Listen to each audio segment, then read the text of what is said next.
Muraho, nitwa Flora Mediatrice, ndi umuganga ukora muri serivisi yita ku buzima bwo mu mutwe hano mu bitaro by'akarere ka Nyarugenge. Murakoze. Muraho, nitwa Bazarama Theophile, ndi umuganga ushinzwe kwita ku buzima bwo mu mutwe hano mu bitaro by'akarere ka Nyarugenge. Muraho neza, nitwa Harerimana Law Placide, ndi umuganga muri serivisi yita ku buzima bwo mu mutwe hano mu bitaro by'akarere ka Nyarugenge. Muraho, nitwa Mutesi Claudine, ndi umuganga muri serivisi yita ku buzima bwo mu mutwe mu bitaro by'akarere ka Nyarugenge. Tariki ya 10 Ukwakira ni umunsi ngarukamwaka wahariwe kuzirikana ku buzima bwo mu mutwe ku isi hose. By'umwihariko uku kwezi kose kukaba kwarahariwe ibikorwa by'ubukangurambaga bigamije kuzirikana ubuzima bwo mu mutwe. Insanganyamatsiko y'uyu mwaka iributsa abantu ko ibibazo byo mu mutwe ari ibibazo bivurwa bigakira, ndetse ikongera kutwibutsa ko dukwiriye kwita ku bantu bagaragaza bimwe mu bibazo byo mu mutwe, tukabafasha kwivuza hakiri kare kandi neza. Iyo tuvuze uburwayi bwo mu mutwe tuba dushatse kuvuga iki? Iyo tuvuze uburwayi bwo mu mutwe tuba tuvuze imihindagurikire y'umubiri, ariko ku bijyanye no mu mutwe, mu myitwarire, mu mibanire n'abandi, mu mikorere mu kazi, mu mitekerereze, mu myitwarire, iyo harimo imihindagurikire, iyo harimo ibimenyetso bidasanzwe, icyo gihe umuntu aba yagize uburwayi bwo mu mutwe. Iyo mihindagurikire ishobora kugaragazwa n'ibimenyetso bitandukanye bikurikira.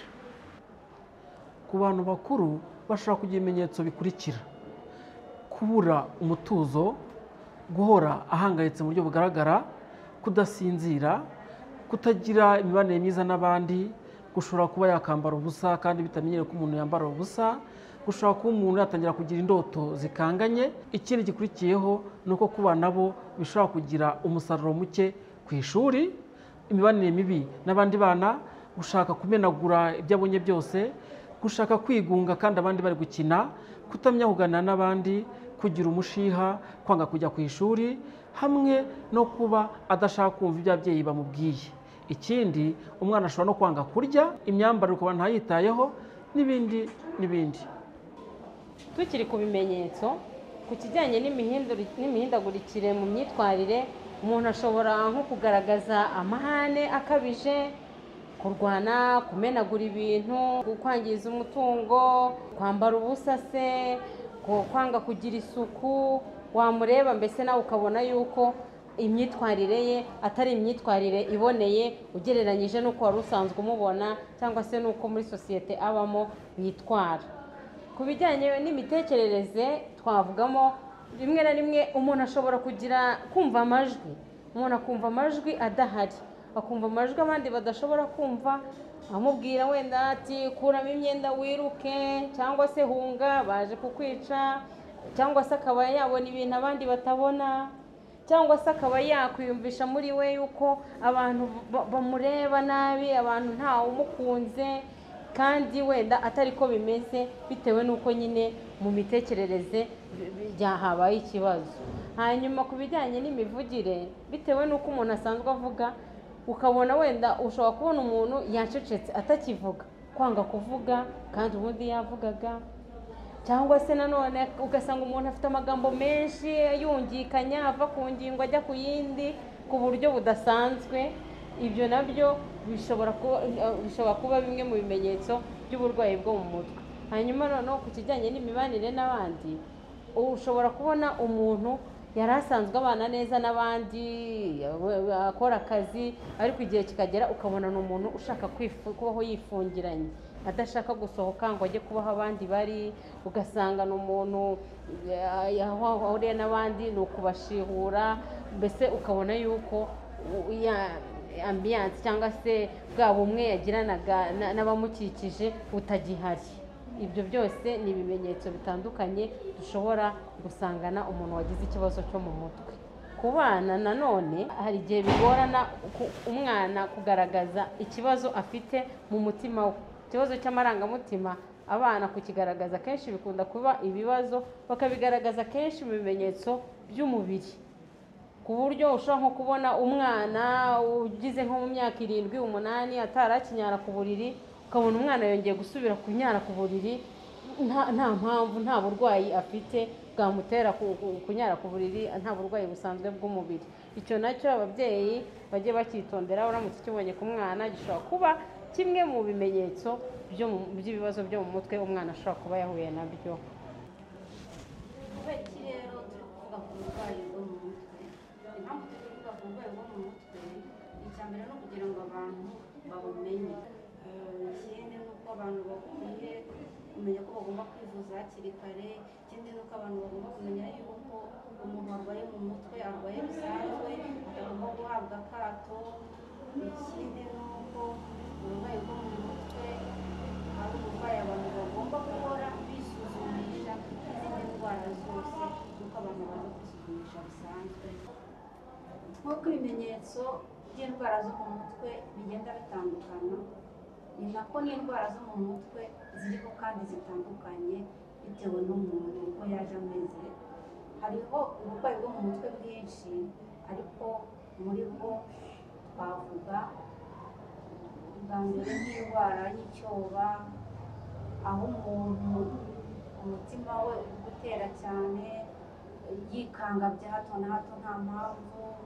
Hakaba uburwayi bw'agahinda gakabije, aho umuntu aba agira umubabaro adafite aho uturuka cyangwa se nta mpamvu, aho umuntu akunda kwigunga, aho umuntu kurya yumva atagira apeti, gusinzira bikanga cyangwa se akaba yasinzira cyane.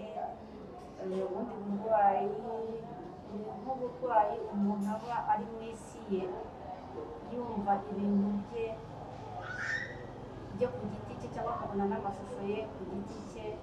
Hari n'ubundi burwayi bw'amarangamutima ari ku kigero cyo hejuru, aho umuntu agira ibyishimo birenze akongera akagira umubabaro.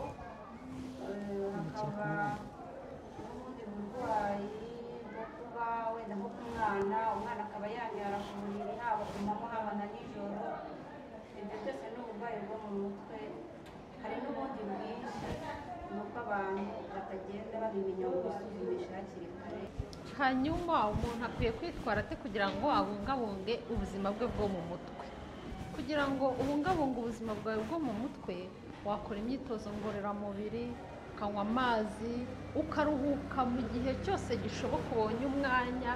Ikindi, ukubakira ubuzima bwawe ku bigushimisha ariko bitakwangiza cyangwa ngo byangize undi mutekano w'abandi bantu, byaba umubiri wawe cyangwa uw'abandi. Birashoboka ko umuntu ashobora kugira ipfunwe ryo kugaragaza ko yagize ikibazo cyo mu mutwe cyangwa yagize imyitwarire idasanzwe. Ashobora kubiterwa nawe ubwe ku giti cye, yanga kwimena inda bimwe by'Abanyarwanda bavuga, cyangwa n'abamuzengurutse cyangwa n'abo babana. Byakabaye byiza rero niba yumva hafi aho ngaho nta muntu yiyumvamo, ko yajya ku bitaro bimwegereye bakamufasha gusohoka muri icyo kibazo.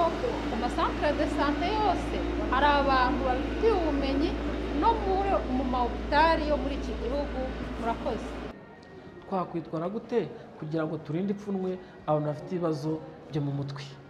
Icya mbere, tugomba kubumva tukabaganiriza, batwegera tukabona ko ari abantu nk'abandi. Ikindi, tugomba kubwira umuryango wabo ko ibyabaye kw'abo bantu atari abantu badasanzwe. Ibyo bintu byaba ku muntu uwo ari we wese, kandi ni ibintu biba ku muntu ukiri muzima. Ikindi, twamusobanurira umuntu ubwe bwite ko ibyamubayeho atari ibintu by'inzaduka, atari ibintu agize wenyine mu buzima, ari ibintu ushobora no kuba ku wundi muntu, ahubwo tukamwakira, tukamufasha no kwiyakira nawe muri we. Turashaka iki rero? Kugira ngo turinde ipfunwe neza, ni uko wa muntu tumwumvisha ko ibyamubayeho bishoboka, birindwa, byavurwa kandi byakira.